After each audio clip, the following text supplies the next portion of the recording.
Yesakaria pasal 12, hari Sabtu tanggal 14 Maret 2026. Pembebasan dan pembaharuan Yerusalem. Ucapan ilahi. Firman Tuhan tentang Israel. Demikianlah firman Tuhan yang membentangkan langit dan yang meletakkan dasar bumi dan yang menciptakan roh dalam diri manusia. Yang berfirman ini adalah Tuhan, yang berfirman ini adalah Elohim yang membentangkan langit dan yang meletakkan dasar bumi. Dia yang meletakkan dasar bumi, dia yang bentangkan langit, dan dia yang menopang bumi dan segala yang ada di dalamnya dengan firman-Nya. Firman-Nya itu adalah Dia sendiri, dan Dialah yang menciptakan roh dalam diri manusia. Roh yang ada dalam diri manusia itu asalnya daripada Tuhan, Dia yang menciptakan. Dan Roh Kudus saat kita percaya, kita terima Yesus, Roh Kudus ada di dalam kita, Roh Kudus yang setia setiap waktu tinggal di dalam kita, tetapi butuh untuk kita ajak komunikasi, butuh untuk kita bicara bersama-sama. Roh Kudus akan selalu siap untuk berdiskusi dengan kita, menjawab kita kalau kita tidak membiarkan dia sendirian, kalau kita tidak cuekin dia. Nah, kita lihat bahwa dalam kehidupan sehari-hari ya, kita di rumah bersama suami, bersama anak, kalau sama-sama baru dicuekin pasti nggak rasa nyaman ya. Jadi kita jangan cuekin Roh Kudus dalam diri kita. Latih terus diri kita untuk nggak cuek sama Roh Kudus. Selamat pagi Roh Kudus, pagi-pagi kalau kita bangun. Roh Kudus aku mau jalan-jalan. Roh Kudus kita jalan bareng. Apalah, ada Roh Kudus yang setia 24 jam di dalam hidup kita. Pasangan kita ada saatnya dia mau sendiri juga, atau anak-anak kita, atau orang tua kita, atau teman kita. Mungkin cuma punya waktu 30 menit untuk kita, tetapi Ruach HaKodes itu Roh Kudus dalam bahasa Ibrani, setia selalu untuk menemani kita. Nah, mari kita setia untuk melatih diri kita, untuk menyadari bahwa kita nggak sendiri. Kita sudah ada Roh Kudus saat kita terima Yesus sebagai Tuhan dan Juru Selamat kita, sebagai Raja dalam hidup kita. Roh Kudus berdiam di dalam kita. Nah, tinggal kita bagaimana kita terus melatih diri setiap hari untuk berjalan bersama Dia, dituntun oleh Dia. Perdengarkanlah kasih setiamu kepadaku di waktu pagi, sebab kepadamulah aku percaya. Beritahukanlah kepadaku jalan-jalanmu, sebab kepadamu laku angkat jiwaku. Yuk kita lanjut ayat 2. Sesungguhnya aku membuat Yerusalem menjadi pasu yang menyebabkan segala bangsa di sekeliling menjadi pening. Juga Yehuda akan mengalami kesusahan ketika Yerusalem dikepung. Maka pada waktu itu aku akan membuat Yerusalem menjadi batu untuk diangkat bagi segala bangsa. Siapa yang mengangkatnya pastilah mendapat luka parah. Segala bangsa di bumi akan berkumpul melawannya. Pada waktu itu, demikianlah firman Tuhan. Aku akan membuat segala kuda menjadi bingung, penunggangnya menjadi gila. Atas kaum Yehuda, aku akan membuka mataku, tetapi segala kuda bangsa akan kubuat menjadi buta. Sesudah itu kaum-kaum di Yehuda akan berkata dalam hatinya, penduduk Yerusalem mempunyai kekuatan oleh karena Tuhan semesta alam, Allah mereka.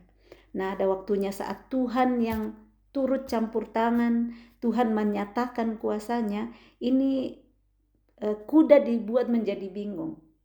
Kalau kuda dibuat jadi bingung, pasti larinya nggak terkendalikan. Ya, kalau ada penunggang kuda, kudanya di atas bingung, kuda yang dikendarai, yang ditunggangi bukan dikendarai ya, kuda yang ditunggangi bingung akan loncat ke sana kemari. Nah, penunggangnya bisa menjadi gila, di sini ditulis ya. Penunggangnya jadi gila, jadi pusing karena dibawa ke sana kemari, dan bahkan nanti bisa terjatuh. Sekuat gimana pun berpegangan, kalau kudanya udah bingung, loncat lari kiri kanan dengan sekuat tenaga tanpa tahu arah, penunggangnya menjadi gila di situ, penunggangnya bisa jatuh. Nah, saat kita mau terus menyerahkan hidup kita kepada Tuhan, menyerahkan mata kita dituntun oleh Tuhan, menyerahkan kehidupan kita dituntun oleh Dia setiap waktu, pasti kita nggak akan bingung, nggak akan pusing. Seperti kalau kita menunggangin kuda yang lagi bingung.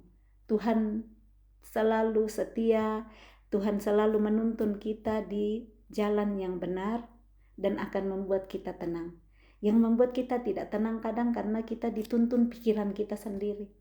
Saat kita bingung melihat kiri kanan keadaan kita, melihat masalah-masalah kita, membuat kita jadi bingung dan pikiran kesana kemari bisa jatuh dari kuda seperti yang ditulis tadi.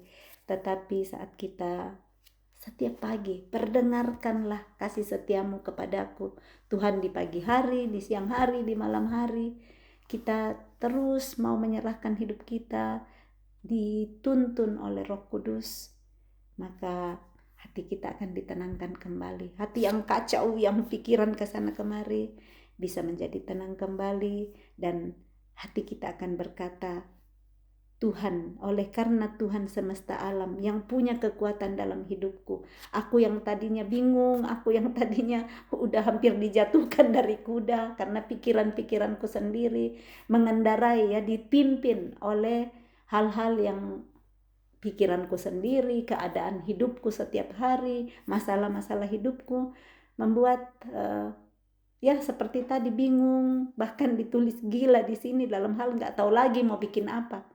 Udah seperti mandek, pikiran sudah stagnasi. Maaf, tapi saat kita kembali mau, oke Tuhan, Engkaulah yang menuntun aku sepanjang hari ini. Aku percaya Engkau akan membawa aku dari pagi sampai malam berjalan di tempat yang Engkau mau. Seperti Raja Daud di Mazmur 23 berkata, Tuhan adalah gembalaku, takkan kekurangan aku. Ia membaringkan aku di padang yang berumput hijau.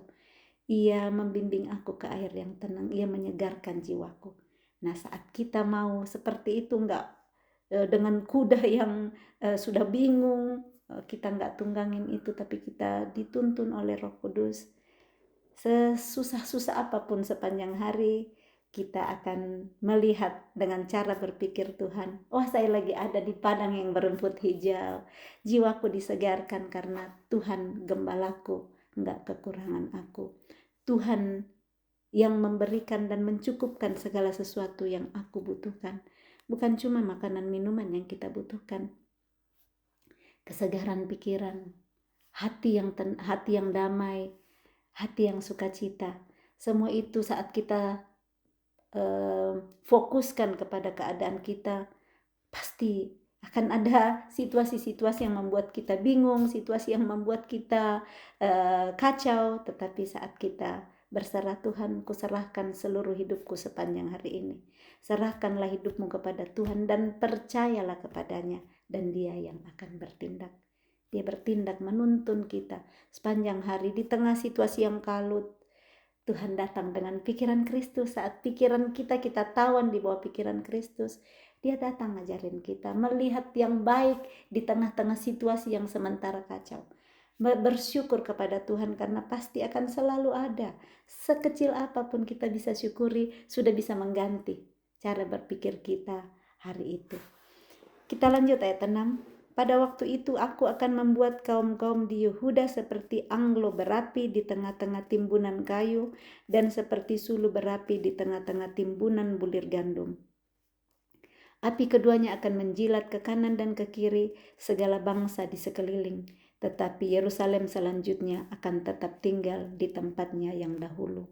Sekacau apapun, ada api di mana-mana, kebakaran di mana-mana, masalah di mana-mana, dengar ada kekacauan, berita-berita perang dunia, semua akan ada di sekitar kita. Tetapi orang yang diam di hadapan Tuhan, damai dan sejahtera akan tetap ada di hati kita. Nah, apakah kita mau sibuk dengar berita-berita dunia yang menakutkan? Oh iya, mungkin perang dunia ketiga ini dekat-dekat dengan rumah saya sekarang, udah dekat-dekat kami. Saat waktunya Tuhan tiba, kita berserah. Kita tahu bahwa Tuhan penolongku, damai sejahtera ada di dalamku. Kalau mau datang, kita tahu bahwa itu waktunya Tuhan sudah tiba, kita sudah berjaga-jaga. Supaya tidak ada lagi ketakutan-ketakutan dengan semua berita-berita yang ada di sekitar kita. Nah, kadang kita terlalu dipusingkan dengan berita saat kita cuma dengar berita, nonton televisi tentang keadaan dunia, dan kita lupa apa yang Tuhan sampaikan untuk kita setiap hari. Ayat 7, Tuhan akan pertama-tama memberi kemenangan kepada kemah-kemah Yehuda, kepada seluruh keluarga Daud, supaya keluarga Daud dan penduduk Yerusalem jangan terlalu bermegah-megah terhadap Yehuda.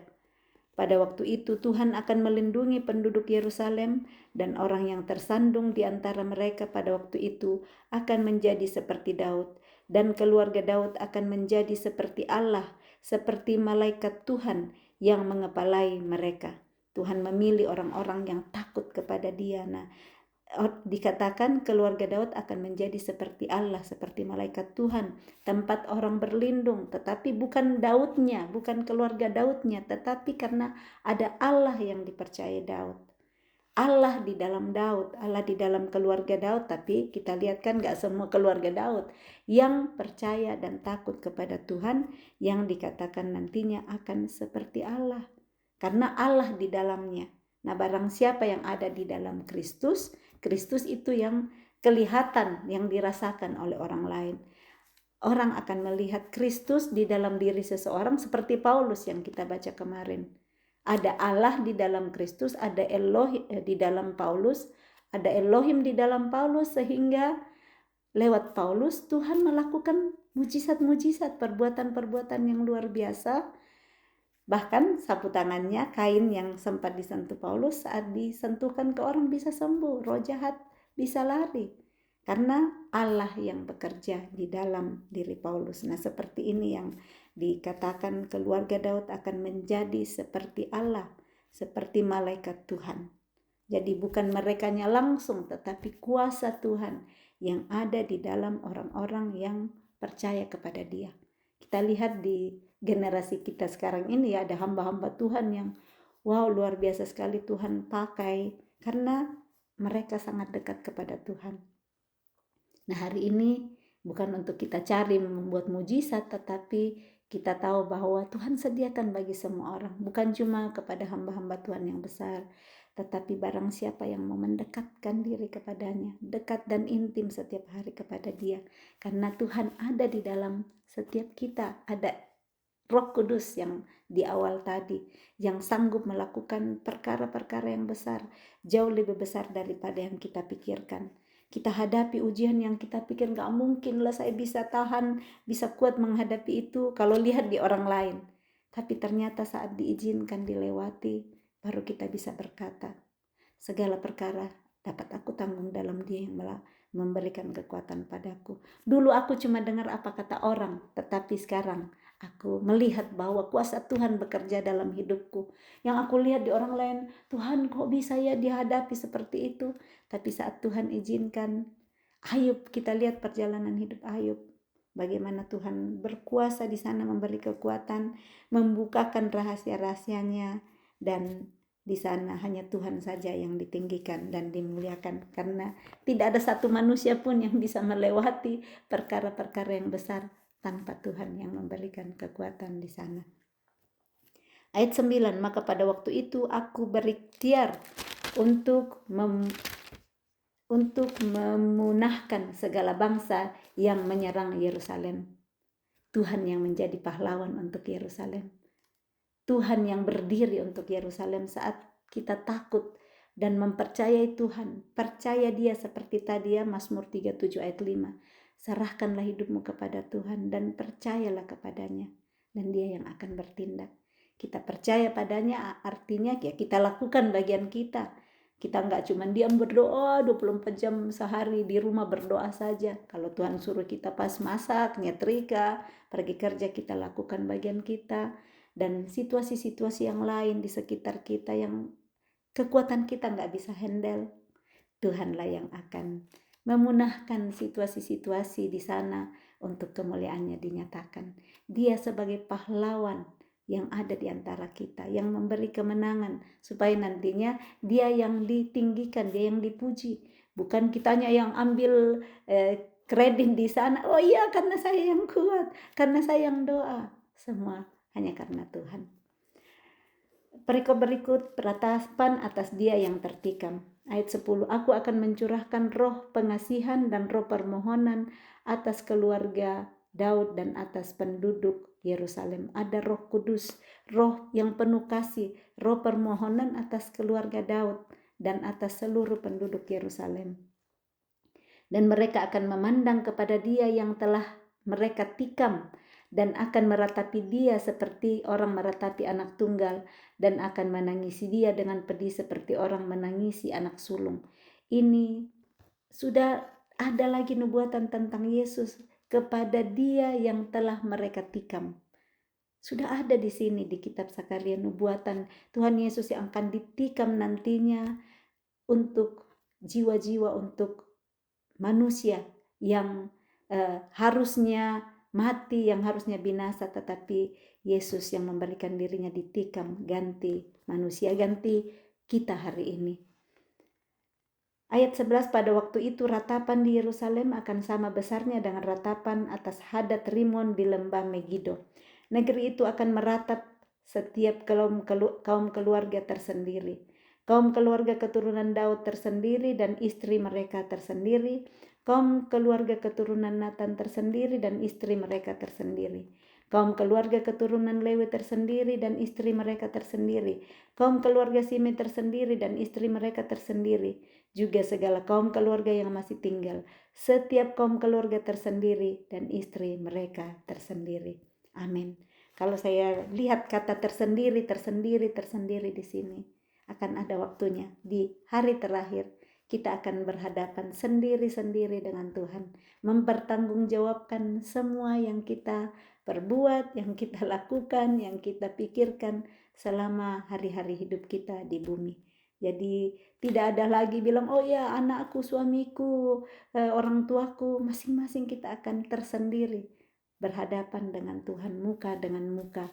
Dan sampai hari ini kita masih hidup dengan keluarga kita, pasangan kita, anak-anak kita, di sekitar kita masih banyak orang. Jangan sampai karena keadaan-keadaan membuat kita sendiri yang malah nantinya ketarik menjauh daripada Tuhan. Mari kita terus berdiri teguh, jangan kita yang tercemari dengan keadaan di sekitar kita, tetapi mari kita melekatkan diri terus kepada pokok anggur yang benar, supaya kita teguh di dalam iman kepada Tuhan, dan kita nantinya bisa malah untuk berdiri untuk keluarga kita, bukan malah kita yang ketarik dan jatuh, supaya nanti di hadapan Tuhan, Tuhan akan bergirang melihat kita karena kita bisa berdiri teguh mempercayai Dia di dalam segala situasi yang kita hadapi, dan kita mau berkata, bersyukurlah kepada Tuhan sebab Dia baik, bahwasanya untuk selama-lamanya kasih setianya.